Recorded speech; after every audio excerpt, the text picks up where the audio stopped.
Jim's out listening to the birds, watching the squirrels run around. Thought he'd take an opportunity to tell you a little bit of a bird story. Out at the farm, I have feral cats. Some people call them barn cats. The way I come about having feral cats is one day a mama cat was pregnant. She decided to crawl up under my deck.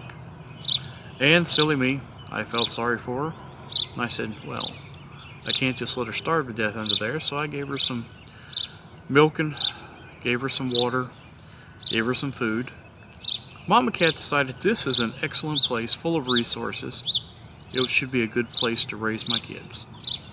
So that's how I started having feral cats. After a while, I had about 6 or 7 of them. And being that they were feral, they would die off. We were never one of those places that had like 20 of them or anything like that. But the birding part comes in.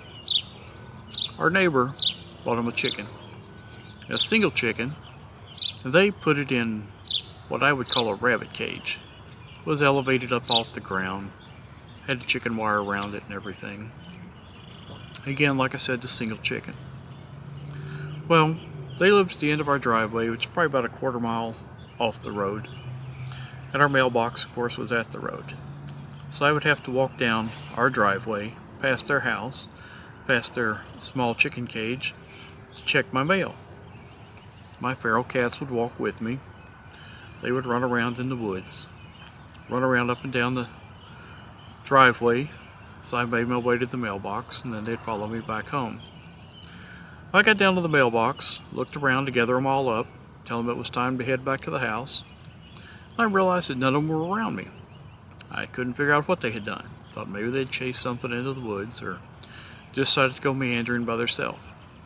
So I headed back up to the house, past the neighbor's house, looked over, and there were about 4 of my ferals sitting on their rear haunches, staring at the bird in the cage, just sitting there.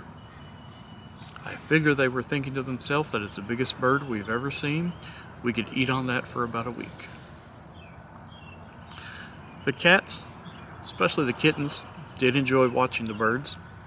I had camp chairs, much like the one I'm sitting in now, and I would sit out and feed the birds and watch them.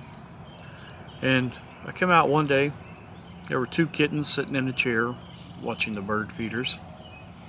Bird feeders were high enough the birds couldn't reach them, but that still didn't stop the kittens sometimes from just going out and sitting right underneath the bird feeders, like they were expecting the birds to just come laying next to them or something. Anyway, Jim knew it had been a while since he'd told any stories, been doing some of the rain and weather and different things, because that's the main thing that's been going on here. But he did think he'd take an opportunity to share a story with you, tell you a little bit about his cats and his birding experiences with his cats. You guys take care of yourself. Again, here in the United States, it's Saturday morning, about 6 a.m. But I know for a lot of you, it's different times, afternoon, evening, middle of the night maybe. And of course, when you're watching this, don't know what time it might be. Here in the US of A, it is Mother's Day, so I want to wish everyone a happy Mother's Day here. I want to wish everyone a happy day, and you guys take care of yourself, and we'll talk at you some other time.